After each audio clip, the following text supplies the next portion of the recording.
നമസ്തേ. ഇന്ന് നാം ഭഗവത്ഗീത 2-ാം അധ്യായത്തിലേക്ക് കടക്കുകയാണ്.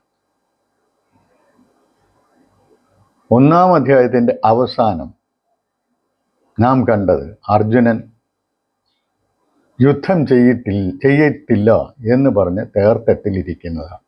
അയാൾ വളരെ ദുഃഖത്തോടുകൂടി സ്വന്തം വില്ലും ശരങ്ങളുമൊക്കെ അവിടെ ഉപേക്ഷിച്ച് യുദ്ധത്തിൽ നിന്നും വിരമിച്ച് തേർത്തെട്ടിലിരിക്കുന്ന കാഴ്ചയാണ് നാം അവിടെ കണ്ടത്. ഇങ്ങനെ ദുഃഖത്തോടു കൂടിയിരിക്കുന്ന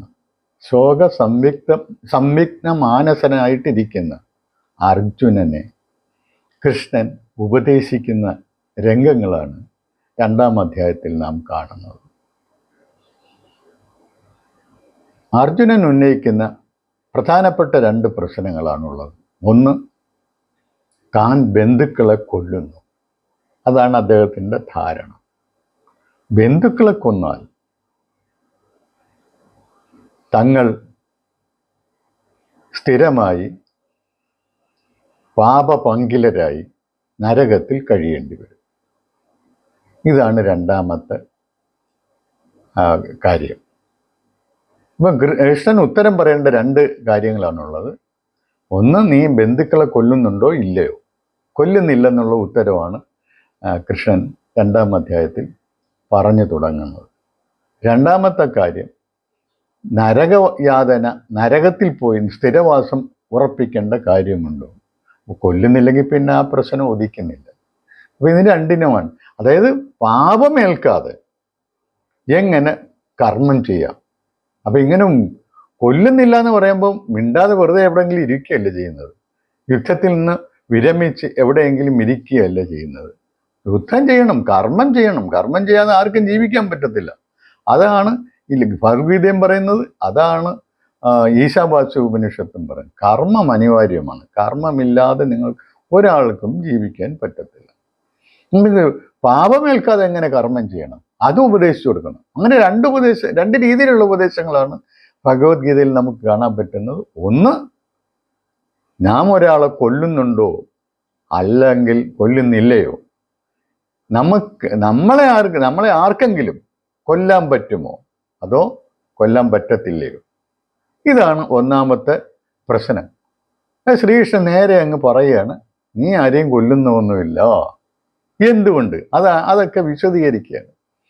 ഈ അധ്യായത്തിന് ഇങ്ങനെ ഒരു റാഷണൽ തിങ്കിങ്ങോടുകൂടിയാണ് ഇത് പറയുന്നത്. അല്ല വിശ്വാസ പ്രമാണങ്ങൾ അവതരിപ്പിക്കുകയല്ല ചെയ്യുന്നത്. യുക്തിസഹമായ കാര്യങ്ങൾ വിശദീകരിക്കുകയാണ് ചെയ്യുന്നത്.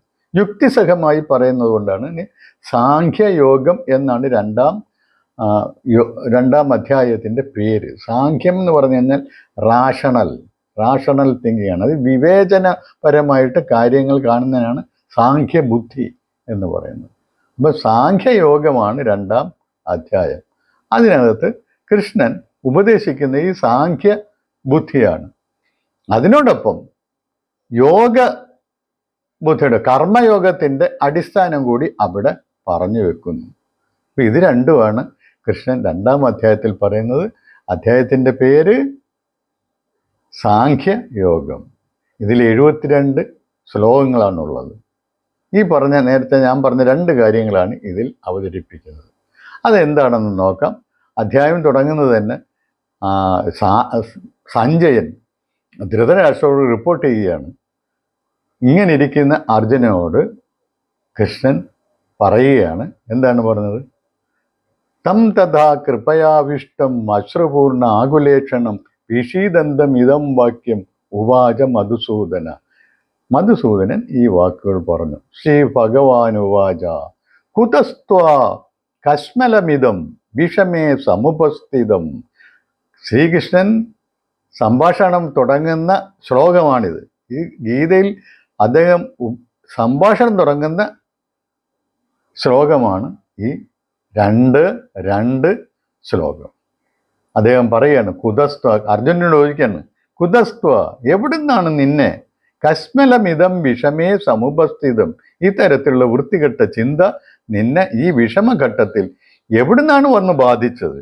ഇത് ആര്യന്മാർക്ക് ചേർന്നതല്ല, അസ്വർഗ്യമാണ്. അതായത് ഇതുകൊണ്ട് സുഖമൊന്നും കിട്ടുന്നതല്ല, ഐശ്വര്യം കിട്ടുന്നതല്ല, അകീർത്തികരമാണ്.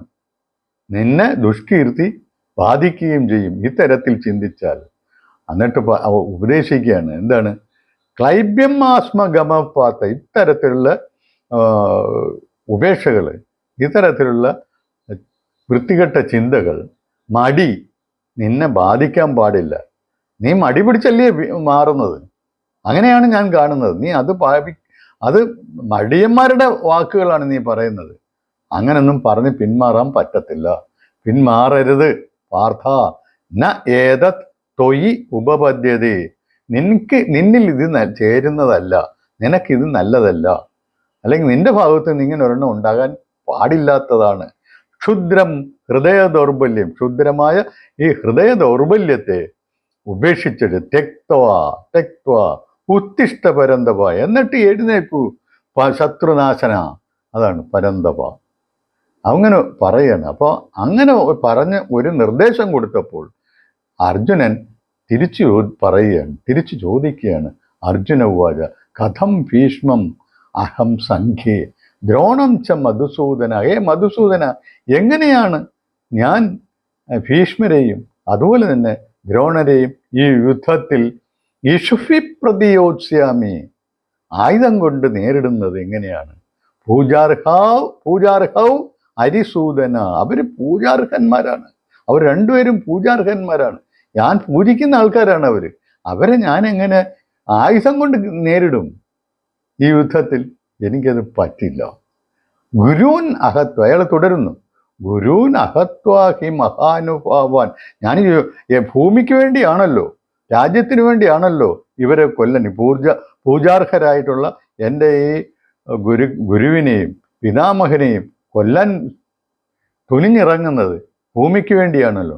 പക്ഷെ ഞാൻ പറയുന്നത്, എൻ്റെ ധാരണ അങ്ങനല്ല. ഗുരുക്കന്മാരെ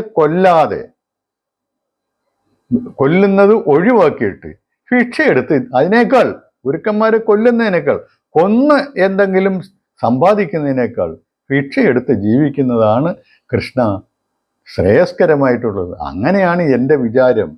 ഹത്വ അർത്ഥകാമാം അർത്ഥകാമങ്ങൾക്ക് വേണ്ടി ഗുരുക്കന്മാരെ കൊന്നാൽ എന്തു പറ്റും? നീ രക്തം പരണ്ട ഭോഗങ്ങളാണ് ഭുജിക്കുന്നത്. അത് പാപമാണ്, അത് പറ്റത്തില്ല.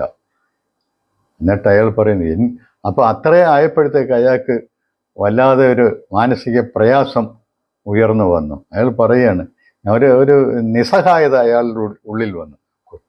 യുദ്ധം ചെയ്യാമോ? പറ്റത്തില്ല. യുദ്ധം ചെയ്ത് ഇവരെ കൊല്ലേണ്ടി വരും.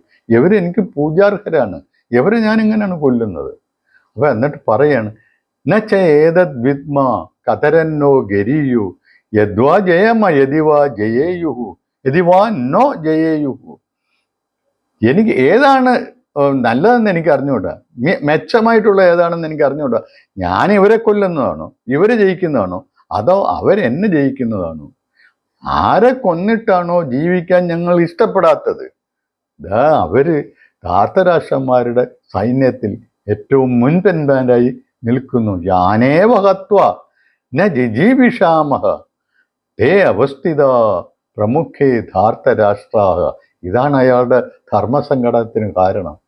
പക്ഷേ ഇവരെ കൊന്നിട്ട് ഞാനൊരു ജീവിച്ചിരിക്കാനും ആഗ്രഹിക്കുന്നില്ല. അവർ നാണ്ട് കൊല്ലപ്പെടാനായിട്ട്, അല്ലെങ്കിൽ എന്നാൽ ഞാൻ കൊല്ലേണ്ടി വരുന്ന ഒരവസ്ഥയിൽ അവർ എൻ്റെ ശത്രുപാളയത്തിൽ നിൽക്കുകയാണ്, അതും പ്രമുഖന്മാരായിട്ട് നിൽക്കുകയാണ്. ഞാൻ എങ്ങനെ യുദ്ധം ചെയ്യും? എൻ്റെ ധർമ്മസങ്കടം അതാണ് കൃഷ്ണ. കാർപ്പണ്യദോഷ ഉപഗത സ്വഭാവക, ഈ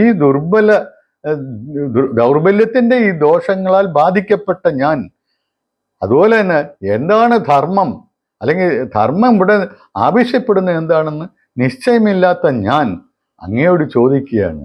ഞങ്ങൾക്ക് ശ്രേയസ്കരമായിട്ടുള്ളത് എന്താണ്? അത് സുനിശ്ചിതമായിട്ട്, നല്ലവണ്ണം ചിന്തിച്ച് സുനിശ്ചിതമായിട്ട് ഞങ്ങൾക്ക് പറഞ്ഞു തരൂ. ഞാൻ അങ്ങയുടെ ശിഷ്യനാണ് എന്ന്, ആ ശിഷ്യൻ എന്നുള്ള രൂപത്തിൽ ഞാൻ അങ്ങയെ സമീപിക്കുകയാണ്. അങ്ങ് എന്നെ പഠിപ്പിക്കൂ, എന്നെ ഉപദേശിക്കൂ. ഇതാണ് അദ്ദേഹം അർജുനൻ ശ്രീകൃഷ്ണനോട് അപേക്ഷിക്കുന്നത്. ഇവിടെയാണ് ഒരു ഗീതോപദേശത്തിൻ്റെ ആവശ്യകത ഉയർന്നു വരുന്ന ആവശ്യകത മാത്രമല്ല ഔചിത്യവും ഉയർന്നു വരുന്നതാണ്. വെറുതെ വിളിച്ചിട്ട് ഉപദേശം വാ മോനെ നിനക്ക് ഞാൻ നല്ല ഉപദേശം തരാമെന്നൊക്കെ പറഞ്ഞു കഴിഞ്ഞാൽ ഏതെങ്കിലും കുട്ടികൾ വരുമോ? അപ്പൂപ്പൻ വന്നിരിക്കുന്നു അല്ലെങ്കിൽ അച്ഛൻ വന്നിരിക്കുന്നു ഉപദേശിക്കാൻ, കാണുമ്പോഴേ പറയും ഉപദേശിച്ചു വരുന്നു. അത്രയ്ക്ക് പുച്ഛമാണ് കുട്ടികൾക്ക്. അപ്പം ഇവിടെ അങ്ങനല്ല, കുട്ടികൾ വന്ന് ചോദിക്കുകയാണ്. അതുപോലെ ഇവിടെ ശിഷ്യനായിട്ട് സ്വയം പ്രഖ്യാപിച്ചുകൊണ്ട് ശിഷ്യനാണെന്ന് പറഞ്ഞുകൊണ്ട് ഒരാൾ സമീപിക്കുകയാണ്. അയാൾക്ക് ഉപദേശം കൊടുക്കണ്ടേ? അത് ഉചിതമല്ലേ? അതാണ് കൃഷ്ണൻ ചെയ്യുന്നത്. അർജുനന് വേണ്ട ഉചിതമായിട്ടുള്ള ഉപദേശങ്ങൾ ഈ നിമിഷത്തിൽ കൊടുക്കാനാണ് കൃഷ്ണൻ തയ്യാറാകുന്നത്. അർജുനൻ നിർത്തിയില്ല. അർജുനൻ വീണ്ടും പറയുകയാണ്, എനിക്കുള്ള പ്രധാന പ്രശ്നം എന്ന് പറഞ്ഞു കഴിഞ്ഞാൽ എനിക്ക് യുദ്ധത്തിൽ ജയിക്കുന്നത് തന്നെ, യുദ്ധം ചെയ്യണമെന്നുള്ളത് തന്നെ എനിക്ക് ധർമ്മസങ്കടം ഉണ്ടാക്കുന്ന ഒരു കാര്യമാണ്. കാരണം എന്ന് പറഞ്ഞാൽ എൻ്റെ പൂജാർഹരായിട്ടുള്ള എൻ്റെ ആൾക്കാരിതാ എതിർപക്ഷത്തേക്ക് യുദ്ധം ചെയ്താൽ ഞാൻ അവരെ കൊല്ലേണ്ടി വരും, അല്ലെങ്കിൽ അവരാൽ മരിക്കേണ്ടി വരും. അത് രണ്ടും എനിക്ക് ഇഷ്ടമുള്ള ഒരു കാര്യമല്ല. വേറൊരു പ്രശ്നം എന്ന് പറഞ്ഞാൽ ഈ യുദ്ധം ചെയ്ത് ഞാൻ ഈ രാജ്യമൊക്കെ നേടിയാലും അതുപോലെ തന്നെ ദേവന്മാരുടെ ആധിപത്യം നേടിയാലും എന്നെ ഇപ്പോൾ ബാധിച്ചിരിക്കുന്ന ദുഃഖം, എൻ്റെ ഇന്ദ്രിയങ്ങളെ ബാധിച്ചിരിക്കുന്ന ദുഃഖം പോവുകയില്ല. മറ്റെന്തുകൊണ്ട് പോകും എന്ന് അതിനുള്ള പോംവഴി ഞാൻ കാണുന്നില്ല. അതാണ് അർജുനൻ പറയുന്നത്. നഹി പ്രപശ്യാമി, ഞാൻ കാണുന്നില്ല. മമാപനുദ്യാത്, ഞാൻ ഏതിനെ ആശ്രയിക്കണമെന്ന്, ഞാൻ എന്താണ് ആശ്രയിക്കേണ്ടതെന്ന് ഞാൻ കാണുന്നില്ല. എന്തിന്? യത്ത് ശോകം ഉച്ചോഷണം ഇന്ദ്രിയാണാം, എൻ്റെ ഇന്ദ്രിയങ്ങളെ ബാധിച്ചിരിക്കുന്ന ശോകത്തെ ഉച്ചാടനം ചെയ്യുന്നതിന് ഏത് കാര്യത്തെയാണ് ഞാൻ സ്വീകരിക്കേണ്ടത്, ഏത് വഴിയാണ് ഞാൻ സ്വീകരിക്കേണ്ടത് എനിക്ക് അറിയത്തില്ല. ഞാൻ അങ്ങനെയുള്ള വഴികളൊന്നും കാണുന്നില്ല. അവാപ്യ ഭൂമൗ വൃദ്ധമായ, അതായത് ഐശ്വര്യപൂർണമായ ഒരു രാജ്യത്തെ അസപത്നം എന്നുവെച്ചാൽ സപത്നന്മാരില്ലാതെ, എന്നുവെച്ചാൽ ശത്രുക്കളില്ലാതെ അല്ലെങ്കിൽ എതിരാളികളില്ലാതെ നേടിയാലും എനിക്ക് ഈ ദുഃഖം തീരത്തില്ല. നേടിയിട്ടും പിന്നെയും എനിക്ക് ദുഃഖം തീരുന്നില്ല. അപ്പം ഞാൻ വേറെ എന്താണ് ആശ്രയിക്കേണ്ടത്? രാജ്യം സുരാണാമഭിച്ച ആധിപത്യം, സുരാണാം ഭൂമൗ അസപത്നമൃത്തം രാജ്യം. പിന്നെ പറയാണ് സുരാണാമഭിച്ചാധിപത്യം, അതായത് സുരന്മാരുടെ ദേവന്മാരുടെ ആധിപത്യം കിട്ടിയാലും കാര്യമില്ല. അങ്ങനെ പറഞ്ഞുകൊണ്ട് അർജുനൻ മിണ്ടാതിരുന്നു, അതായത് നിശബ്ദനായിട്ടിരുന്നു. അതായത് സഞ്ജയൻ റിപ്പോർട്ട് ചെയ്യാണ്. സഞ്ജയ ഉവാച ഏവമുക്ത ഋഷികേശനോട് ഇപ്രകാരം പറഞ്ഞിട്ട് ഗുഡാകേശ പരന്തവ, ഗുഡാകേശനായ അർജുനൻ ശത്രുനാശനൻ നയോത്സ്യ ഇതി ഗോവിന്ദം ഭൂത്വ തൂഷ്ണി, ഞാൻ യുദ്ധം ചെയ്യുന്നില്ല കൃഷ്ണ എന്ന് കൃഷ്ണനോട് പറഞ്ഞുകൊണ്ട് അയാൾ മിണ്ടാതിരുന്നു. തമുവാച ഹൃഷികേശ, അവനോട് ഹൃഷികേശം പറഞ്ഞു, പ്രഹസന്നിവ ഭാരത, ചിരിക്കുന്നത് പോലെ, പുഞ്ചിരിച്ചുകൊണ്ടെന്ന് അർത്ഥം. സേനയോരുഭയോർ മധ്യേ വിഷീദന്തം ഇതം, അതായത് വിഷാദമഗ്നനായ അർജുനനോട് രണ്ട് സൈന്യങ്ങളുടെയും ആ ഇടയിൽ വെച്ച് കൃഷ്ണൻ ഇപ്രകാരം പറഞ്ഞു. എന്താണ് കൃഷ്ണൻ പറഞ്ഞത്? ഇത് 2:10 ഇനി 2:11 മുതലാണ് ഈ ഗീത ഉപദേശം തുടങ്ങുന്നത്. എന്നുവെച്ചാൽ ഗീത ഉപദേശിക്കാൻ തക്കുള്ള ഒരു സാഹചര്യം ഇപ്പോൾ വന്നു. ആ ഉപദേശം കിട്ടേണ്ട ആൾ തന്നെ ചോദിച്ചിരിക്കുകയാണ്, അല്ലാതെ വെറുതെ അല്ല. ഞാനത് നേരത്തെ പറഞ്ഞു കഴിഞ്ഞു. അപ്പോൾ അയാളോട് പറയുകയാണ്, ഞാൻ നേരത്തെ പറഞ്ഞു അയാളെ അലട്ടുന്ന 2 പ്രശ്നങ്ങളാണ്. ഒന്ന്, ഇവരെയൊക്കെ കൊല്ലുന്നു, ഗുരുക്കന്മാരെയും പിതാമഹന്മാരെയും പിതൃക്കളെയെല്ലാം ഞാൻ കൊല്ലാൻ പോവുകയാണ്. അതെനിക്ക് വലിയ വേദന ഉണ്ടാക്കുന്നതാണ്. അതാണ് ഒന്നാമത്തെ പ്രശ്നം. ഇനി ഇവരെ കൊന്നാലോ എനിക്ക് നരകത്തിൽ നിത്യവാസമാണ് ഫലം. ഞാൻ പാപം ചെയ്യുകയാണ്. ഇവരെ കൊന്നാൽ എനിക്ക് പാപം ചെയ്യുക. അപ്പോൾ ആദ്യം കൃഷ്ണൻ പറയുന്ന പറഞ്ഞാൽ ഇവരൊന്നും ഒരിക്കലും എല്ലായ്പ്പോഴും ഉള്ളവരാണ് ഇവരെല്ലാം. ഇവരെയൊന്നും ആർക്കും കൊല്ലാൻ പറ്റത്തില്ല. കാരണം എന്താണ്? ഇവർ ഈ ശരീരമല്ലെന്നർത്ഥം. അതായത് ഈ ആത്മാവാണ്, നിത്യമായ ആത്മാവാണ് ഇവർ. ആത്മാവിൻ്റെ ശാരീരിക അതായത് ഭൗതിക പ്രകടനമാണ് ഈ നിൽക്കുന്ന എല്ലാവരും. അത് അത് പറഞ്ഞു തുടങ്ങുന്നത്, ശ്രീകൃഷ്ണൻ പറഞ്ഞു തുടങ്ങുന്നത് ആ രീതിയിലാണ്. ശ്രീ ഭഗവാനുവാച അശോച്യാൻ അന്വശോചസ്ത്വം, ദുഃഖിക്കേണ്ടാത്തവരെ കുറിച്ചാണ് നീ ദുഃഖിക്കുന്നത്. എന്നിട്ട് പ്രജ്ഞാവാദാംശ ഭാഷസെ, എന്നിട്ട് നീ എന്താണ് പ്രജ്ഞ, അതായത് വളരെ ബുദ്ധിയുള്ള വാക്കുകൾ പറയുന്നു.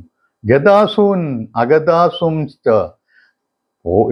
പോയവരെ കുറിച്ചും ഇവിടെ ഇപ്പോൾ നിൽക്കുന്നവരെ കുറിച്ചും അനുശോചന്തി പണ്ഡിതാക, പണ്ഡിതന്മാർ അനുശോചിക്കുന്നില്ല. കാരണം എന്ന് പറഞ്ഞാൽ അങ്ങനെ ശോചിച്ചിട്ട് അവരെ രണ്ടു കൂട്ടരെ കുറിച്ച് ശോചിച്ചിട്ട് ഒരു പ്രയോജനവുമില്ല. വെറുതെ സ്വയം വിഷമിപ്പിക്കാം, അല്ലെങ്കിൽ സ്വയം ബന്ധനത്തിലാക്കാം എന്നുള്ളതിൽ കവിഞ്ഞ് അതിനകത്ത് ഒരു പ്രയോജനമില്ല. പോയവരെ കുറിച്ച് ദുഃഖിച്ചിട്ട് എന്താ കാര്യം? നമ്മൾ എത്ര കാലം ദുഃഖിക്കും? അച്ഛനും അമ്മയും ഒക്കെ മരിച്ചു കഴിഞ്ഞാൽ എത്ര കാലം ദുഃഖിക്കും? വേർപാടിൽ കുറച്ച് സമയം നിൽക്കത്തുള്ളൂ. അതിൻ്റെ ദൈർഘ്യം കുറച്ചുകൊണ്ട് വന്നാൽ നമുക്ക് വേർപാടിൽ ദുഃഖിക്കേണ്ടാത്ത ഒരവസ്ഥയിലെത്തും. അതാണ് ബെറ്റർ, ഏറ്റവും ബെസ്റ്റ് അവസ്ഥ എന്നാണ് ഈ നമ്മളുടെ ആത്മീയ ചിന്തകൾ പറയുന്നത്, കണ്ടെത്തിയിട്ടുള്ളത് അങ്ങനെയാണ്. അപ്പം ഇവിടെ പറയുന്നത് പറഞ്ഞു കഴിഞ്ഞാൽ പണ്ഡിതന്മാർ പോയവരെ കുറിച്ചും ഇപ്പോൾ ഇരിക്കുന്നവരെ കുറിച്ചൊന്നും അവർ ദുഃഖിക്കുന്നില്ല. പക്ഷെ നീ അവരെ കുറിച്ചാണ് ദുഃഖിക്കുന്നത്. അത് പാടില്ല അർജുന, അത് വേണ്ട. നത്വേവാഹം, അതിനുള്ള കാരണം പറയുന്നു. നത്തു ഏവ അഹം, ഞാൻ യാതുനാസം, ഒരിക്കലും ഇല്ലാതെ നിന്നിട്ടില്ല. നത്വം നേമേ ജനാധിപാഹ, ഞാൻ മാത്രമല്ല നീയും അതുപോലെ തന്നെ ഈ കാണുന്ന രാജാക്കന്മാരും ആരും ഒരിക്കലും ഇല്ലാതിരുന്നിട്ടില്ല. അവരെന്നും ഉണ്ടായിരുന്നു. അതുപോലെ തന്നെ നീ വരാനിരിക്കുന്ന കാലത്തും അവരുണ്ടായിരിക്കും, അവരില്ലാതാവത്തില്ല. അതാണ് എന്നെ ചെയ്യുവന്ന ഭവിഷ്യാമക സർവേ വയം അധപ്പരം. അധപ്പരം എന്ന് പറഞ്ഞു കഴിഞ്ഞാൽ ഇതിന് ശേഷം അവർ ഇല്ലാതാവത്തൊന്നുമില്ല, അവരെന്നും ഉണ്ട്. അപ്പം എന്നും ഉള്ള ഒരാളിനെ എങ്ങനെയാണ് നമ്മൾ കൊല്ലുന്നത്? അത് അസാധ്യമല്ലേ. അവരെന്നും ഉണ്ട്. അപ്പം കൊല്ലൽ എന്ന് പറഞ്ഞ പരിപാടിയില്ല. ആരും ആരെയും കൊല്ലുന്നില്ല, അതുപോലെ തന്നെ കൊല്ലിക്കുന്നതുമില്ല. ഇത് രണ്ടുമാണ് ഇവിടെ ആദ്യം പറഞ്ഞ് ധരിപ്പിക്കുന്നത്. ഇത് ഞാൻ സൂചിപ്പിച്ചതുപോലെ ഇത് ഒരു ഭൗതിക ലോകത്തെ, വ്യാവഹാരിക ലോകത്തെ ഒരു തത്വമല്ല ഇത്. ഇവിടെ കൊല്ലുക എന്ന് പറഞ്ഞു കഴിഞ്ഞാൽ മനുഷ്യൻ്റെ ശരീരം ജീവൻ ഇല്ലാത്തതാക്കുക എന്നുള്ളതാണ്. അപ്പം അങ്ങനെ വന്നു കഴിഞ്ഞാൽ നിനക്ക് ശിക്ഷ കിട്ടും. പക്ഷെ കൃഷ്ണൻ അർജുനനോട് പറയുന്നത് പറഞ്ഞാൽ, അർജുനന്റെ ദുഃഖം ശമിപ്പിക്കാൻ വേണ്ടി കൃഷ്ണൻ പറയുകയാണ്, നീ ഗുരുക്കന്മാരെയൊക്കെ കൊല്ലുമെന്ന് പറഞ്ഞില്ല, അവരെങ്ങനെയായാലും മരിക്കാനുള്ളവരാണ്. അപ്പം നീ ഒരു യുദ്ധത്തിൽ നീ അവരെ കൊല്ലുമ്പോൾ, നീ അവരുടെ ശരീരത്തെ വേർപെടുത്തുമ്പോൾ നീ വാസ്തവത്തിൽ അവരെ കൊല്ലുകയല്ല, അവരുടെ ശരീരം ഇല്ലാതാക്കുക മാത്രമേ ചെയ്യുന്നുള്ളൂ. അത് ഒരു ആത്മീയ ചിന്ത പ്രകാരം അതിൽ ഒരു തെറ്റ് അന്തർഭവിക്കുന്നില്ല, അതിലൊരു വേദനിക്കാനൊന്നുമില്ല. കാരണം പറഞ്ഞാൽ ഇവരൊക്കെ പോകേണ്ടവരാണ്, ഇരിക്കുന്നവരാണെങ്കിൽ അവർ പോകേണ്ടവരാണ്. അതുകൊണ്ട് പോയവരെ കുറിച്ച് നീ ദുഃഖിക്കേണ്ട കാര്യമില്ല. ഇത് നമുക്ക് കേൾക്കുമ്പോൾ ഒരു വലിയ പ്രശ്നമായിട്ട് തോന്നും. പക്ഷേ ഒരു സത്യം ഇതാണ്, അതിനകത്ത് നാമെല്ലാം പരമചൈതന്യമായ ആത്മാവിൻ്റെ ഭാഗമാണ്, ആത്മാവ് തന്നെയാണ്. എങ്ങനെ? ഓരോരുത്തരും ഓരോ വ്യത്യസ്ത രൂപത്തിൽ പ്രത്യക്ഷപ്പെട്ടിരിക്കുന്നു എന്ന് മാത്രമേ ഉള്ളൂ. അതുകൊണ്ട് നീ ആ രൂപങ്ങളെക്കുറിച്ച് വ്യാകുലപ്പെടേണ്ട കാര്യമില്ല. നീ ആ രൂപങ്ങൾക്ക് പിന്നെ ആ രൂപങ്ങളെ പ്രകാശിപ്പിക്കുന്ന ചൈതന്യമായ സച്ചിദാനന്ദത്തെക്കുറിച്ച് ചിന്തിക്കുക. അതാണ് നിനക്ക് ശ്രേയസ്കരമായിട്ടുള്ളത്. അതാണ് അർജുനനോട് പറയുന്നത്. നമ്മളാരും ഒരിക്കലും ഇല്ലാതിരുന്നിട്ടില്ല, ഇനി ഒരിക്കലും ഇല്ലാതാവുകയുമില്ല. ഈ ദേഹത്തിൻ്റെ കാര്യം പറയണം. ഈ ദേഹത്ത് എങ്ങനെയാണ് കൗമാരം, യൗവനം, ജര എന്നിവ ബാധിക്കുന്നത്, അത് അങ്ങനെ ബാധിക്കുമ്പോൾ എങ്ങനെ ദേഹത്തോടു കൂടിയിരിക്കുന്ന ആത്മാവ്, അതാണ് ദേഹിക്ക് യാതൊന്ന് ബാധയും ഏൽക്കാതിരിക്കുന്നത്, യാതൊരു ചാഞ്ചല്യം ഇല്ലാതിരിക്കുന്നത്. ഈ ശരീരത്തിൽ വിവിധ കാലയളവിൽ സമയത്തിനനുസരിച്ച് മാത്രാസ്പർശാസ്തു എന്ന് അടുത്ത ശ്ലോകത്തിൽ പറയുന്നുണ്ട്. ഈ കാലം പോകുമ്പോഴത്തേക്ക് ശരീരത്തിൽ കൗമാരകാലം ഉണ്ടാകും, അതുപോലെ യൗവനകാലം ഉണ്ടാകും, ജരയുണ്ടാകും. പക്ഷെ അതൊന്നും ഇതിനെ പ്രകാശിപ്പിക്കുന്ന ആത്മാവിന് ബാധിക്കുന്നില്ല. ആത്മാവിന് ഒരു തരത്തിലും അവ ഒന്നും ബാധിക്കുന്നില്ല. അതുപോലെ തന്നെ ഈ ശരീരം മാറി വേറൊരു ശരീരമായാലും ആത്മാവിനെ യാതൊരു തരത്തിലും ബാധിക്കുന്നില്ല. അപ്പൊ അതുകൊണ്ട് നീ ശരീരത്തെക്കുറിച്ച് വ്യാകുലപ്പെടേണ്ട കാര്യമില്ല. ആത്മാവ് എന്നുമുണ്ട്. അപ്പൊ ആത്മാവിന് മരണമില്ല, ആത്മാവിന് ജനനവുമില്ല. പിന്നെ നീ ജനനവും മരണവും ഇല്ലാത്ത ഒന്നിനെ കുറിച്ച് വ്യാകുലപ്പെടേണ്ട കാര്യമില്ല. ഈ ശരീരം അതിൻ്റെ സ്വഭാവമാണ് ഉണ്ടാവുക, വളരുക, പ്രായപൂർത്തിയെത്തുക, അതായത് ഒരു കാലത്തിലേക്ക് അതിൻ്റെ ഏറ്റവും ഉയർന്ന സ്ഥലത്തേക്ക് എത്തുക, പിന്നെ ക്ഷയം സംഭവിക്കുക, അവസാനം ഇല്ലാതാവുക. ഇത് അതിൻ്റെ ഒരു സ്വഭാവമാണ്, പ്രകൃതിയുള്ള സ്വഭാവമാണ്. അതിനെക്കുറിച്ച് നമ്മൾ ഖേദിക്കേണ്ട കാര്യമില്ല. അതാണ് ഇതിനകത്ത് പറയുന്നത്. അപ്പൊ അത് ഈ അവസ്ഥാന്തരങ്ങൾ ഉണ്ടാകുന്നത് എങ്ങനെയാണ്? മാത്രാസ്പർശാസ്തു, അതായത് മെറ്റീരിയൽ റിലേഷൻ കൊണ്ടാണ്, അതായത് നമ്മളെ ഭൗതിക ബന്ധം കൊണ്ടാണ് നമുക്ക്, അതായത് നമ്മൾ ഈ ശരീരമാണ് നമ്മളുടെ എന്നുള്ള ഒരു ബോധം നമുക്കുള്ളത്. ഇതെൻ്റെ ശരീരം, എനിക്ക് തണുപ്പടിക്കുന്നു അല്ലെങ്കിൽ എനിക്ക് ദുഃഖം ഉണ്ടാകുന്നു എന്നുള്ളതാണ്. അപ്പൊ ആ ഭൗതികപരമായിട്ടുള്ള ആ ധാരണ കൊണ്ടാണ് ശീതോഷ്ണങ്ങളും സുഖദുഃഖങ്ങളുമൊക്കെ നമുക്ക് അനുഭവപ്പെടുന്നത്, നമ്മൾ അനുഭവിക്കുന്നത് അങ്ങനെയാണ്. അല്ലെങ്കിൽ കാലം പോകുന്നതിനനുസരിച്ച്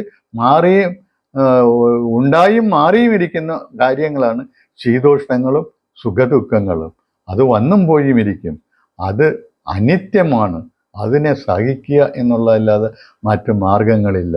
മാത്രാ സ്പർശാസ്തു കൗന്ദേയ ശീതോഷ്ണ സുഖ ദുഃഖദാക ആഗമ അപായിനോ, വരികയും പോവുകയും ചെയ്യുന്നതാണ്. അനിത്യാഹ, നിത്യമല്ലതെന്നും. ഒരു സുഖം വന്നു കഴിഞ്ഞാൽ അത് കുറെ കഴിയുമ്പോൾ മാറും, വേറെ ദുഃഖമാവും. ദുഃഖം അതുപോലെ തന്നെ നീണ്ടു നിൽക്കത്തില്ല, അതും മാറി സുഖം അനുഭവിക്കാം. താൻ തിദിക്ഷസ്വ ഭാരത, അവയെ തിദിക്ഷസ്വ എന്ന് പറഞ്ഞാൽ നീ സഹിക്കുക. യം ഹിന വ്യഥയന്ത്യേതേ പുരുഷർഷഭ സമദുഃഖ സുഖം ധീരം സ്വ അമൃതത്വായ കൽപ്പതേ. അടുത്ത ഒരു അമരത്വം ആർക്കാണ് കിട്ടുന്നത്? അമരത്വത്തെക്കുറിച്ചുള്ള ഒരു അഭിപ്രായം കൃഷ്ണൻ പറയുകയാണ്.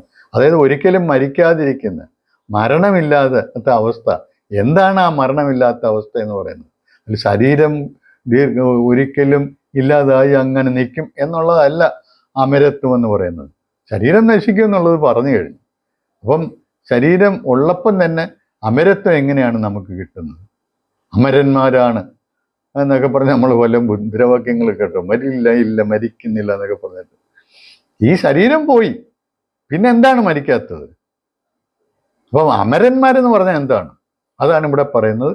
ഇപ്പൊ ശീതോഷ്ണ സുഖദുഃഖങ്ങളെ കുറിച്ച് പറഞ്ഞില്ലേ, ഇതൊന്നും, ഈ ദ്വന്ദ്ങ്ങളൊന്നും ആരെ മതിക്കുന്നില്ലയോ, അയാള്, ആ പുരുഷൻ, ആ ധീരനായ പുരുഷൻ, ആ വിവേകിയായ പുരുഷൻ, സുഖദുഃഖങ്ങൾ സമമായിട്ട് കാണുന്ന ആ പുരുഷൻ അമരനായി മാറും.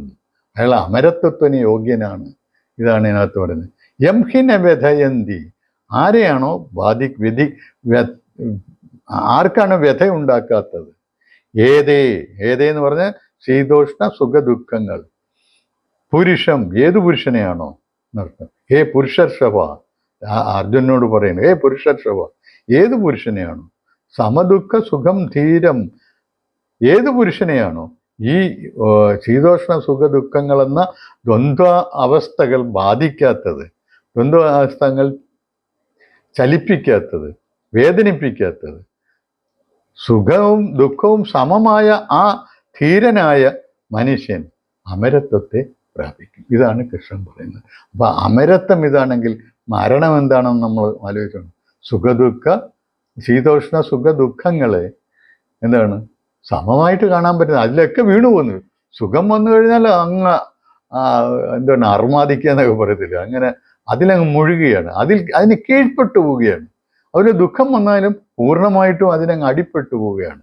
അങ്ങനെയുള്ള അതാണ് മരണം. അതിന് അടിപ്പെടാതിരുന്നാൽ അമരത്വമാണെങ്കിൽ മരണം എന്താണ്? ഇതിന് അടിപ്പെടുന്നതാണ്. ഓരോ പ്രാവശ്യം അടിപ്പെടുമ്പോഴും ഓരോ മരണം. അതാണ് കഠോപനിഷത്ത് പറയുന്നത്. ഇങ്ങനെയുള്ളവർ എൻ്റെ കീഴിൽ, എൻ്റെ പിടിയിൽ നിരന്തരം വന്നുകൊണ്ടിരിക്കുന്നു എന്നുള്ളത്. അവിടെ പറഞ്ഞ കാമങ്ങൾക്ക് വിധേയരാകുന്നവരാണ്. കാമങ്ങൾക്ക് വിധേയരാകുന്ന പറഞ്ഞാൽ എനിക്കിത് വേണം, എനിക്ക് ദുഃഖം ഉണ്ടാകാൻ പാടില്ല, എനിക്ക് സുഖമേ ഉണ്ടാകാവൂ. ഇതൊക്കെയാണ് നമ്മളുടെ ഇഷ്ടങ്ങൾ. നമ്മൾ കാമങ്ങൾ അതൊക്കെയാണ്. ആ ഇഷ്ടം, സുഖം ഉണ്ടാകുന്നതിന് വേണ്ടി നമ്മൾ ഓരോ കാര്യങ്ങൾ ചെയ്യുന്നു. അപ്പോൾ അതിൽ സുഖം ഉണ്ടാകുന്നില്ലെങ്കിൽ നമുക്ക് ദുഃഖമായി. നമ്മൾ അന്നേരം അതിൽ വീണു പോകുന്നു. അതിന് വല്ലാതെ ദുഃഖം വരുമ്പോഴത്തേക്ക് വല്ലാതെ അലമുറപ്പെടുന്നു, സങ്കടപ്പെടുന്നു, അങ്ങനെ. പക്ഷെ ഇതിലൊന്നും എന്ത് സംഭവിച്ചാലും എനിക്ക് ഒന്നുമില്ല, ഞാൻ ഇതുപോലെ തന്നെ മുന്നോട്ട് പോകും എന്ന് വിചാരിക്കുന്നവന് മരണമില്ല എന്ന അർത്ഥം. അതായത് സുഖദുഃഖങ്ങൾക്ക് അല്ലെങ്കിൽ കാമങ്ങൾക്ക് കീഴ്പ്പെടുന്നതാണ് ഈ ആത്മീയ ചിന്തപ്രകാരം മരണം. അതാണ് കൃഷ്ണൻ ഇവിടെ അവതരിപ്പിക്കുന്നത്. ഈ സന്ദർഭത്തിനനുസരിച്ചുള്ള രീതിയിൽ അവതരിപ്പിക്കുന്നു. ശീതോഷ്ണ സുഖദുഃഖങ്ങൾ വന്നും പോയിരിക്കുന്നതാണെന്ന് ആദ്യം ഒന്ന് പറയുന്നു. എന്നിട്ട് പറയുന്നു ഈ കാര്യങ്ങൾക്ക്, ഈ ദ്വന്ദ്വങ്ങൾക്ക് വിധേയനാകാത്ത അല്ലെങ്കിൽ ഈ ദ്വന്ദ്വങ്ങളാൽ മതിക്കപ്പെടാത്ത ആരുണ്ടോ അവൻ അമരനായി മാറും. ഇതാണ് പറയുന്നത്. യം ഹിന വ്യഥയന്ത്യേതേ പുരുഷം പുരുഷർഷഭ സമദുഃഖ സുഖം തീരം സ്വ അമൃതത്വായ കൽപ്പതേ. 2:15. ഇനി വലിയൊരു സർവകാല സത്യം പ്രഖ്യാപിക്കുകയാണ് ആര്? കൃഷ്ണൻ.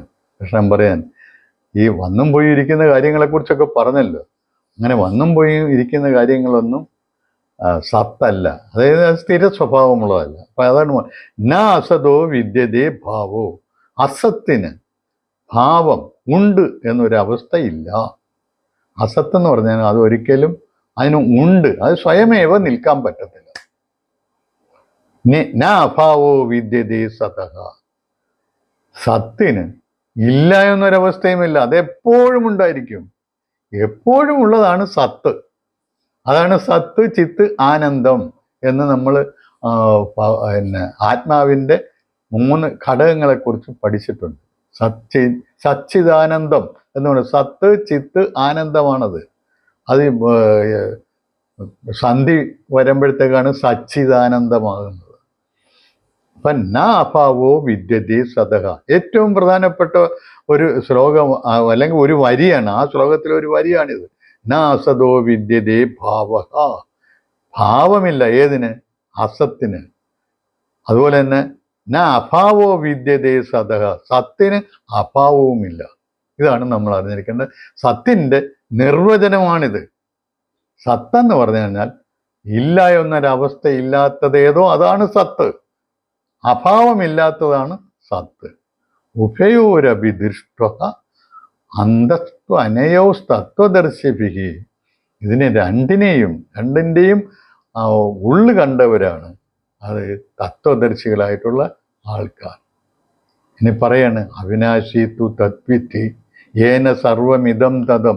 ഈ എല്ലായിടവും ബാധിച്ചിരിക്കുന്ന ഈ ഏതിനാലാണോ എല്ലായിടവും ബാധിക്കപ്പെട്ടിരിക്കുന്നത്, അതിൽ വ്യാപിക്കപ്പെട്ടിരിക്കുന്നത്, അത് അവിനാശിയാണ്. അതിന് നാശമില്ല. വിനാശം അവ്യയസ്യാസ്യ ന കശ്ചിത് കർത്തുമാർക്കതി. അതിനൊരു വിനാശം, അതിനെ നശിപ്പിക്കാൻ ആർക്കും സാധ്യമല്ല എന്നാണ് കൃഷ്ണൻ അർജുനനോട് പറയുന്നത്. അതായത് നമ്മളെല്ലാം എന്നും ഉള്ളവരാണ്, അസത്തായിട്ടുള്ള ആൾക്കാരാണ്. അസത്ത് രൂപത്തിൽ നമ്മൾ പ്രത്യക്ഷപ്പെടുന്നു. അതുകൊണ്ടാണ് നമ്മൾ സത്യമാണെന്ന് പറയപ്പെടുന്നത്, അതായത് ബ്രഹ്മമാണെന്ന് പറയപ്പെടുന്നത്. അതുകൊണ്ടാണ് അഹം ബ്രഹ്മാസ്മി എന്ന് പറയുന്ന കാര്യം അതാണ്. സത്തിനാൽ നിലനിർത്തപ്പെടുന്ന അസത്താണ് സത്യം, അതാണ് ബ്രഹ്മം. ബ്രഹ്മത്തിൽ 2 കാര്യങ്ങളുണ്ട്, സത്തുമുണ്ട് അസത്തുമുണ്ട്. ഇതാണ് നമ്മൾ ചാന്തോക്യോപനിഷത്തിൽ പഠിച്ചിട്ടുള്ളത്. അതിനെയാണ് ഇവിടെ സൂചിപ്പിക്കുന്നത്. ആ സത്ത് ഇവിടെ എല്ലാം വ്യാപിച്ചു നിൽക്കുകയാണ്. ആ സത്ത് വ്യാപിച്ചു നിൽക്കുമ്പോൾ ആ സത്തിനാൽ നിലനിർത്തപ്പെടുന്നതാണ് ഇവിടെ കാണുന്ന എല്ലാ വസ്തുക്കളും, എല്ലാ ഭൗതിക രൂപങ്ങളും. അവ അവിനാശി തു തദ്വിധി ഏന സർവമിതം തതം. ഇവിടെ എല്ലാം വ്യാപിച്ചിരിക്കുന്ന ആ ഒരു തത്വമുണ്ടല്ലോ, ഒരു ചൈതന്യമുണ്ടല്ലോ, അത് അവിനാശിയാണ്. അതിന് ആർക്കും കൊല്ലാം, നശിപ്പിക്കാൻ പറ്റത്തില്ല. നശിപ്പിക്കാൻ ആരാലും സാധ്യമല്ല എന്നാണ് അടുത്ത വരിയിൽ പറയുന്നത്. 2:17, 2:18 അന്തവന്ത ഇമേ ദേഹ. ഈ ദേഹങ്ങൾക്ക് ഒരു അന്ത്യമുണ്ട്, അവസാനമുണ്ട്. പക്ഷെ ശരീരികൾക്ക്, അതായത് ദേഹികൾക്ക്, ദേഹത്തോടുകൂടി നിൽക്കുന്ന ആത്മാവാണ് ദേഹി, ദേഹിൻ എന്ന് പറയും. അതിന് ഒരു നാശവുമില്ല. ദേഹങ്ങൾക്ക് നാശമുണ്ട്. അതുകൊണ്ട് എഴുന്നേക്കൂ, നീ ഈ ദേഹത്തെ കാണാതെ അതിന് പിന്നിലുള്ള ആ ചൈതന്യത്തെ കാണൂ. നീ ആരെയും കൊല്ലുന്നില്ലെന്ന് അപ്പോൾ നിനക്ക് മനസ്സിലാകും. അതുകൊണ്ട് നീ എഴുന്നേറ്റ് യുദ്ധം ചെയ്യൂ. അതാണ് കൃഷ്ണൻ പറയുന്നത്. അന്തവന്ത ഇമേ ദേഹ നിത്യസ്യോക്താഹ ശരീരിണഹ. ശരീരികൾ നിത്യതയുള്ളവരാണ്. അവർ അനിത്യരല്ല, നിത്യ സ്വഭാവമുള്ളതാണ്, നിത്യനാണ്. അനാശിനോ അപ്രമേയസ്യ. അത് നശിപ്പിക്കാൻ പറ്റാത്തതാണ്, അളന്നു നോക്കാൻ പറ്റാത്തതാണ്, അളവറ്റതാണ്. തസ്മാത് യുദ്ധസ്വ ഭാരത. അതിനാൽ നീ എഴുന്നേറ്റ് യുദ്ധം ചെയ്യൂ ഭാരത. ജയേനം വ്യക്തിഹന്താരം. ആരാണോ അതിനെ കൊല്ലുന്നവനായിട്ട് കാണുന്നത്, യസ്തൈനം മന്യദേഹതം. ആരാണോ അതിനെ കൊല്ലപ്പെടുന്നതായിട്ട് കാണുന്നത്, ഉഭൗതൗ ന വിജാനീതോ. അവർ രണ്ടു കൂട്ടരും അതിനെ അറിയുന്നില്ല. ന്യായം ഹന്തി ന ഹന്യതേ. അത് കൊല്ലുന്നുമില്ല, കൊല്ലപ്പെടുന്നുമില്ല. ഇതാണ് ഇതിനകത്ത് പറയുന്നത്. അപ്പം നീ ഈ ശരീരങ്ങളെ കണ്ടാൽ പോരാ, ശരീരങ്ങളെ നിലനിർത്തുന്ന ആത്മചൈതന്യത്തെ കാണണം. എന്നിട്ട് യുദ്ധം ചെയ്യും. അത് അവിനാശിയാണ്, അവസാനമുള്ളത്, അന്ത്യമുള്ളത്. അല്ലെങ്കിൽ ഒരു അവസാനമുള്ളതെന്ന് പറഞ്ഞു കഴിഞ്ഞാൽ ഈ ശരീരത്തിനാണ്. ശരീരത്തിന് നാശമുണ്ട്. പക്ഷെ അതിനപ്പുറം അതിനെ നിലനിർത്തിക്കൊണ്ടിരിക്കുന്ന ഈ ചൈതന്യം ഉണ്ടല്ലോ, അതിന് നാശമില്ല. ഈ ശരീരം പോയാൽ വേറെ രൂപങ്ങളായിട്ട് മാറുകയാണ്. ഈ ശരീരം എന്ന് പറഞ്ഞു കഴിഞ്ഞാൽ അത് വേറെ രൂപങ്ങളായിട്ട് മാറുന്നത്. ആ രൂപങ്ങളിലാണ് പിന്നീട് അത് ആ ചൈതന്യം അതിനെ നിലനിർത്തുന്നത്. അപ്പൊ നമ്മുടെ ശരീരം ഈ രൂപത്തിൽ നിൽക്കാൻ യോഗ്യമല്ല, ഈ രൂപത്തിൽ നിൽക്കുന്നതിനും പ്രാപ്തിയില്ല എന്ന് വന്നു കഴിഞ്ഞാൽ ആ രൂപം വിഘടിച്ച് ചീഞ്ഞളിഞ്ഞ് ഒക്കെ പോവും. എവിടെ പോവും? അത് വീണ്ടും ഭൗതിക രൂപത്തിലേക്ക് തന്നെ മാറുകയാണ്. ആ ഭൗതിക രൂപത്തെ സപ്പോർട്ട് ചെയ്യുന്ന ആരാണ്? അതും ഇതേ ചൈതന്യം തന്നെയാണ്. അപ്പൊ ഈ ശരീരത്തിൽ നിന്ന് മാറി ഈ ശരീരത്തെ വിട്ടിട്ട് ഈ ശരീരത്തിൽ വേറൊരു രൂപത്തിലായ ഈ ശരീരത്തെയും അത് തന്നെ സപ്പോർട്ട് ചെയ്യുന്നു. അതാണ്. ഒരു ബൾബ് കത്തുന്നു, ബൾബ് പൊട്ടിക്കഴിഞ്ഞാൽ കറണ്ട് അവിടെ തന്നെ ഉണ്ട്, കറണ്ട് അവിടെ തന്നെ. വേറൊരു ബൾബ് ഇട്ട് കൊടുത്താൽ വീണ്ടും കത്തും, അത്ര തന്നെ. ഇനി ഈ ബൾബ് അവിടെ തന്നെ ഉണ്ടെങ്കിലും ഇപ്പം നമ്മുടെ പറഞ്ഞ ഉദാഹരണം എന്ന് പറഞ്ഞാൽ ആ ബൾബ് പൊട്ടിച്ചു കളഞ്ഞാലും അതും ചില്ലാണ്. ആ ചില്ലിനെ ആരാണ് സപ്പോർട്ട് ചെയ്ത് നിർത്തുന്നത്? അതും ഒരു ഭൗതിക വസ്തുവാണ്. അതിനെയും സപ്പോർട്ട് ചെയ്ത് നിർത്തണമെന്നുണ്ടെങ്കിൽ, അത് അസത്തായിട്ടുള്ള ഒന്നിനെ നിലനിർത്തണമെന്നുണ്ടെങ്കിൽ സത്തായിട്ടുള്ള ഒന്നുമാണ്. ആ സത്താണ് ആത്മാവെന്ന് പറയുന്നത്. അപ്പൊ എല്ലാത്തിനെയും നിലനിർത്തുന്ന ആത്മാവ് തന്നെയാണ്. ഇനി പറയുന്നു, ഈ ആത്മാവിന് ന ജായതേ. കൃത്യമായിട്ട് പറയാണ്, കൃത്യമായിട്ട് ആ കാര്യങ്ങൾ പറഞ്ഞ് അവസാനിപ്പിക്കുകയാണ്. ന ജായതേ മ്രിയതേ വാ കഥാചിത് ന്യായം ഭൂത്വ ഭവിതാവാ ന ഭൂയഃ അജോ നിത്യഃ ശാശ്വതോയം പുരാണോ ന ഹന്യതേ ഹന്യമാനേ ശരീരേ. ഈ ശരീരം നശിച്ചാലും അത് ആ ആത്മാവ് കൊല്ലപ്പെടുന്നില്ല. അതിന് ജനനമില്ല. എന്നും ജായതേ മ്രിയതേ, മരിക്കുന്നുമില്ല ഒരിക്കലും. കഥാചിത് ന്യായം ഭൂത്വ ഭവിതാവാനോ ഭൂയ, ഉണ്ടായിട്ട് പിന്നെ നിലനിൽക്കുകയല്ല. ഭൂത്വ ഭവിതാവാനോ, ഉണ്ടായിട്ട് പിന്നെ വീണ്ടും ഇല്ലാതായിട്ട് വീണ്ടും ഉണ്ടാവുകയല്ല ചെയ്യുന്നത്. അത് ഒരിക്കലും ഇല്ലാതിരിക്കുന്നില്ല. അതാണ് സത്ത്. അജോ നിത്യഃ, അജനാണ്, അതായത് ജന്മമില്ലാത്തവനാണ്, നിത്യനാണ്, ശാശ്വതനാണ്. അയം പുരാണോ, പണ്ടുമുതലേ ഉള്ളതാണ്. ന ഹന്യതേ ഹന്യമാനേ ശരീരേ. നശിച്ചുകൊണ്ടിരിക്കുന്ന ഈ ശരീരങ്ങളിൽ നാശമില്ലാതെ നിൽക്കുന്നതാണ് അവൻ, ആത്മാവ്. അത് 2:20. വേദ അവിനാശിനം നിത്യം യ ഏനം അജം അവ്യയം കഥം സ പുരുഷ പാർത്ഥ കം ഘാതയതി ഹന്തികം. പാർത്ഥ, ഈ ചൈതന്യത്തെ നിത്യമാണെന്നും അജമാണെന്നും അവ്യയമാണെന്നും ഒക്കെ അറിയുന്ന ആരാണോ അവൻ എങ്ങനെയാണ് ഒരാളെ കൊല്ലുകയോ ചെയ്യുന്നത്? അപ്പോൾ അത് പറ്റത്തില്ല. അപ്പോൾ നീ അങ്ങനെ അറിയണം. അതായത് ഇത് അജമായിട്ടുള്ള ഒരു ചൈതന്യമാണ്, അത് ജന്മമില്ലാത്ത ഒരു ചൈതന്യമാണ്, അവ്യയമായിട്ടുള്ള ചൈതന്യമാണ്, നിത്യമായിട്ടുള്ളതാണ്. അപ്പം അങ്ങനെ നമ്മൾ അറിഞ്ഞാൽ, ആ ഒരു ബോധ്യം നമുക്കുണ്ടെങ്കിൽ നമുക്ക് എങ്ങനെ അതിനെ കൊല്ലാൻ പറ്റും? അല്ലെങ്കിൽ അതിനെ വേറൊരാളെ കൊണ്ട് കൊല്ലിക്കാൻ പറ്റും? പറ്റത്തില്ല. അതാണ് കൃഷ്ണൻ പറഞ്ഞു കൊടുക്കുന്നത്. അപ്പം നീ ആദ്യം ഇത് ധരിക്കൂ. നീ അവരുടെ ഈ ശരീരത്തെ കാണാതിരിക്കൂ. ശരീരരൂപത്തെ നിലനിർത്തുന്ന ഒരു ചൈതന്യമുണ്ടല്ലോ, അതാണ് യഥാർത്ഥത്തിൽ സത്തായിട്ടുള്ളത്, അതാണ് എന്നുമുള്ളത്. ഈ ശരീരം പോവുകയും വരികയും ചെയ്തുകൊണ്ടിരിക്കും. ആ ശരീരം ഇന്നിപ്പം ഇപ്പം ദ്രോണരുടെ രൂപത്തിലുള്ള ഒരു ശരീരം, അല്ലെങ്കിൽ പിതാമഹൻ ഭീഷ്മരുടെ രൂപത്തിലുള്ള ഒരു ശരീരം, ഈ ശരീരം പോയിട്ട് വേറെ ഏതെങ്കിലുമൊക്കെ ശരീരങ്ങളായിട്ട് വരും, അല്ലെങ്കിൽ വേറെ ഏതെങ്കിലും രൂപങ്ങളിലുള്ള ഭൗതിക വസ്തുക്കളായിട്ട് ഇതൊക്കെ മാറും. പക്ഷെ നീ അതിനെ അല്ല കാണേണ്ടത്. നീ കാണേണ്ടത് അതിൻ്റെ പിന്നിലുള്ള ആ ചൈതന്യത്തെയാണ്. ആ ചൈതന്യം നിത്യമാണെന്നും കൊല്ലാൻ പറ്റത്തില്ലെന്നൊക്കെ അറിഞ്ഞു കഴിഞ്ഞാൽ പിന്നെ നീ ആരെയാണ് കൊല്ലിക്കുന്നത്? നീ ആരെയാണ് കൊല്ലുന്നത്? അപ്പൊ അതൊന്നും പറ്റത്തില്ല. അതുകൊണ്ട് ഇനി അത് ഒരു ഉദാഹരണം കൊണ്ട് സമർത്ഥിക്കുകയാണ്. വാസാംസ ഏറ്റവും പ്രശസ്തമായിട്ട് ആളുകൾ ഇടയ്ക്കിടയ്ക്ക് കോട്ട് ചെയ്യുന്നവരാണ് 2:22. വാസാംസ ജീർണാനി യഥാവിഹായ നവാനി ഗൃഹണാതി നരോപരാണി തഥാ ശരീരാണി വിഹായ ജീർണാനി അന്യാനി സംയാതി നവാനി ദേഹി. അതായത് വസ്ത്രങ്ങൾ അത് മുഷിയുമ്പോൾ നമ്മൾ എടുത്ത് കളഞ്ഞിട്ട് വേറെ വസ്ത്രം എടുക്കുന്നത് പോലെ തന്നെയാണ് ആത്മാവ്, ഏകനായ ആത്മാവ് ഒരു ജീർണിച്ച ശരീരത്തെ കളയുന്നു. എന്നിട്ട് അത് കളഞ്ഞിട്ട് അതിൻ്റെ ഭാഗങ്ങളെ തന്നെ സപ്പോർട്ട് ചെയ്യുന്നു. ഇനി വേറൊരു ശരീരമായിട്ട് അത് വന്നാൽ അതിനെയും സപ്പോർട്ട് ചെയ്യുന്ന ഈ ആത്മാവ് തന്നെയാണ്. അല്ലാതെ ഓരോരുത്തർക്കും ഓരോ ആത്മാവുണ്ടെന്ന് കണ്ടു കഴിഞ്ഞാൽ അത് അങ്ങനെ ഉണ്ടാവാൻ പറ്റത്തില്ല. കാരണം എന്ന് പറഞ്ഞാൽ സമുദ്രത്തിൽ ഒരു തുള്ളി വെള്ളം മാറ്റി വെക്കാൻ പറ്റും. ഇതെല്ലാം കൂടെ ഒരുമിച്ച് നിൽക്കത്തില്ല. ഒരേ സ്വഭാവത്തിലുള്ള കാര്യങ്ങൾ ഒരുമിച്ചാണ് നിൽക്കുന്നതെങ്കിൽ പിന്നെ അതിന് വേർപിരിച്ചെടുക്കാൻ പറ്റത്തില്ല. അപ്പം അതുകൊണ്ട് പല പല ആത്മാവ് എന്ന് വിചാരിക്കാൻ പറ്റത്തില്ല. എല്ലാത്തിലും നിറഞ്ഞിരിക്കുന്ന ഏകമായ ഒരാത്മാവാണ്, ഒറ്റ ആത്മാവേ ഉള്ളൂ.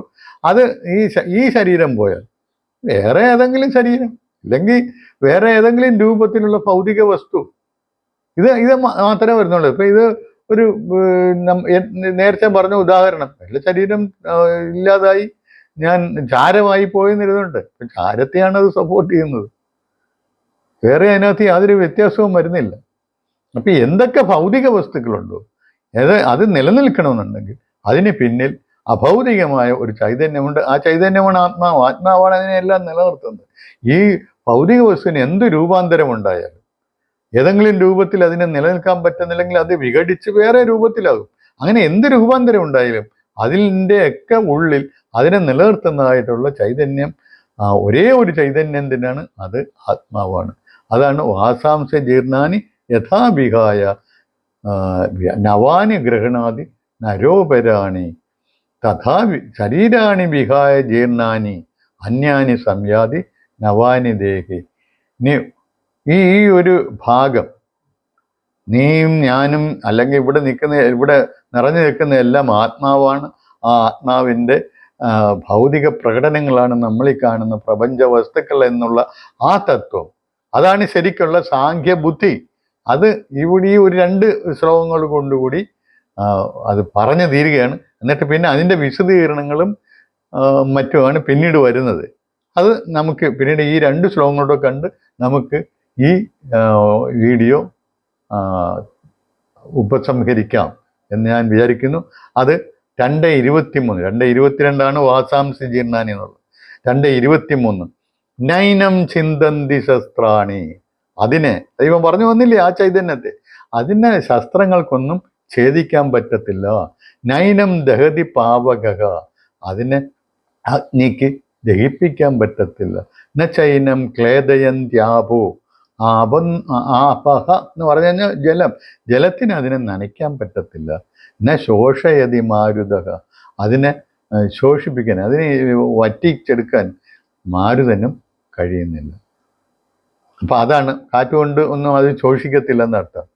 അത് ഒരുമിച്ചൊരു ശ്ലോകത്തിൽ, അതായത് ഇതെല്ലാം കൂടെ ചേർത്ത് അച്ഛേദ്യോയം അദാഹ്യോയം അക്ലേദ്യോ അശോഷിയേവച്ച, അങ്ങനെയുള്ള അച്ഛേദ്യവും അദാഹ്യവും അക്ലേദ്യവും അശോഷ്യവുമായിട്ടുള്ള ആ ആണ് അങ്ങനെയുള്ളവയാണ്, അങ്ങനെയുള്ളതാണ് ഈ ചൈതന്യം. അത് നിത്യമാണ്, സർവഗതമാണ്. നിത്യം എന്ന് പറഞ്ഞാൽ എന്നും ഉള്ളതാണ്. സർവഗതമെന്ന് എല്ലായിടവും വ്യാപിച്ചു നിൽക്കുന്നതാണ്. സ്ഥാണു ഉറപ്പുള്ളതാണ്, ഉറച്ച് ഒരേ സ്ഥലത്ത് തന്നെ നിൽക്കുക. അചലം ചലനമില്ലാത്തതാണ്. അയം സനാതനഃ അത് സനാതനമാണ്, ഒരിക്കലും നശിക്കാതെ നിൽക്കുന്നതാണ്. ഇത് ആത്മാവിൻ്റെ ഒരു നിർവചനമായിട്ട് വേണമെങ്കിൽ നമുക്ക് പറയാം. അച്ഛേദ്യോയം അദാഹ്യോയം അക്ലേദ്യോ അശോഷി ഏവച നിത്യഃ സർവഗതസ്ഥാണു അചലോയം സനാതനഃ. അത് ആത്മാവിൻ്റെ ഒരു നിർവചനമായിട്ട് നമുക്ക് പറയാവുന്ന കാര്യമാണ് ഇത്. ഈ കാര്യങ്ങൾ, അതായത് സാഖ്യബുദ്ധി അതിൻ്റെ കൃത്യമായിട്ടുള്ള ഇത്രയുമാണ് സാഖ്യബുദ്ധി. ഇനിയുള്ളതെന്ന് പറഞ്ഞാൽ ഇതിൻ്റെ കുറേ വിശദീകരണങ്ങളൊക്കെ വരുന്നുണ്ട്. അത് നമുക്ക് ഇനി കാണാം, അടുത്ത ഇതിൽ കാണാം. ഇത്രയും കാര്യങ്ങൾ നിങ്ങൾ മനസ്സിലാക്കുക, നിങ്ങൾക്ക് മനസ്സിലാക്കാൻ പറ്റും. അങ്ങനെ മനസ്സിലാക്കാൻ നമുക്ക് എന്നിട്ട് അടുത്ത എപ്പിസോഡിൽ തുടരാം. നന്ദി, നമസ്കാരം.